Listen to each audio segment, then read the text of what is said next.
Kaixo, bideo honetan ikusiko duguna izango da nola ebatzi osoak ez diren bigarren mailako ekuazioak. Bueno, aurreko bideoan ikusten genuen hau dela bigarren mailako ekuazio baten adierazpena, bai? Non bere maila altuena biden.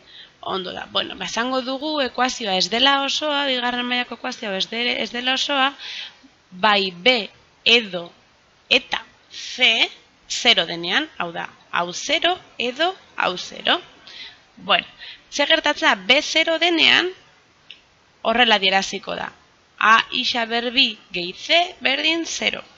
B0 baldin bada, 0 bider isa 0 da, eta orduan gai hau desagertzen da. Beraz geratzen zaigu A isa karratu gehi C berdin 0.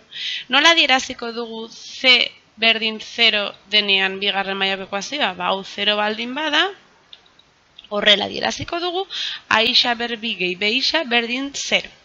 Ondo da. Nola ebatziko ditugu osoak ez diren bigarren mailako ekuazio hauek? Itxura hau edo eta beste hau duten horiek. Bueno, beti erabili aldugu formula. Ikasi genuen formula. Beti egongo da erabiltzerik. Baina, emaitza lortzeko era errazagoak eta askarragoak badira ere. Bi kasoak, bai hau eta baita hau ere, adibidetuko ditugu hemen. Bueno, lehengo kasoa adibidetuko dugun izango da C berdin 0 hau. Eta adibidez ekuazio hau izan daiteke, non bost isa berbi gehi hogeita bost isa 0 den. Ikusten duzuenez, ez dago gai askerik, C 0 delako. Ondo da. Lehenengo gauza egingo duguna izango da biderkagai komuna atera. Ikusten duzuenez, bi gai dauzkagu, bata da bost isa berbi eta bestea da hogeita bost isa. Zer dute komunian bi gai hauek? Ba, hemen zer dago? Dago bost bat eta isa eta beste isa bat biderkatzen.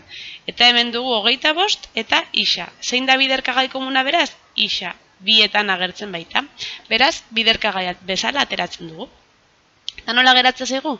Isa bider bost isa gehi hogeita bost berdin 0. Ondo da. Badugu biderkai komun aterate. Gustu duzu emaitza litzatekela aldatuko. Isa bider bost isa karratu. Eta isa bider hogeita bost isa. Bale. Eta berdin 0 dugu. Zer gertatzen da orain?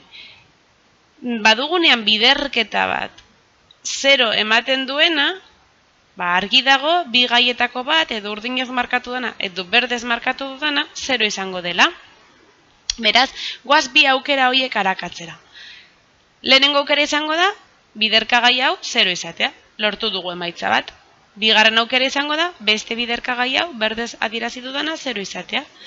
Ebasten dugu, ekuazio normal bat bezala, bost isa berdin minus hogeita bost, bost hau biderkatzen ari da, beraz zatitzen pasako da, isa berdin minus hogeita bost zati bost, eta isa berdin minus bost. Bat ditugu bi emaitzak. Lehenengoa izango da, isa berdin 0, urdinez markatu dizuedan hau, eta bigarrena isa berdin minus bost, berdez markatu dizuedan hau. Goazen beste kasuarekin, honekin nahi zuzen ere. Hemen dugu B 0 dela. Bueno, olango ekuazio bat izan daiteke hau bera. Lau isa berbi, ken eun berdin 0. Ikusten duzu ez dugula B isarik, ze 0 bider isa 0 da, eta ez da agertzen hemen. Ondo da.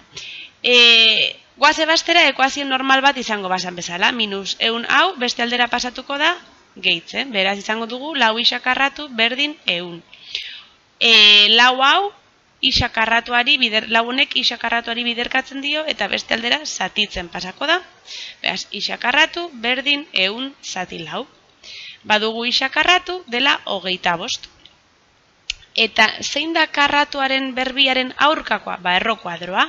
Beraz, berbi hau hemen dikentzeko beste aldean errokuadroa jarriko dugu. Eta gogoratu errokuadro orok bi emaitza dauzkala. Batetik positibo eta bestetik negatiboa. Beraz, errokuadro honen emaitza bikoitza izango da. Batetik plus bost eta bestetik minus bost. Eta hona hemen bigarren mailako ekuazio ez oso honen ebazpena. Zaila iruditzen zaizuela horrela ebastea? Biderkagai komuna ateratzen C berdin 0 denean edota errokuadroa egiten B 0 denean? Bueno, beti erabili alduzue ikasi genuen formula, eta egin behar duzuena da, identifikatu, bai, hemen, ekuazio bakoitzerako, bere koefizienteak eta gaiaskiak eta ordezkatu formulan. Bigarren ekuazionetan egingo genuen berdin identifikatuko genituzke koefizienteak eta formulan ordezkatuko genuke. Bueno, eta horrela ebazten dira osoak ez diren bigarren mailako ekuazio hauek. Espero dut ulertu izana, ondo izan.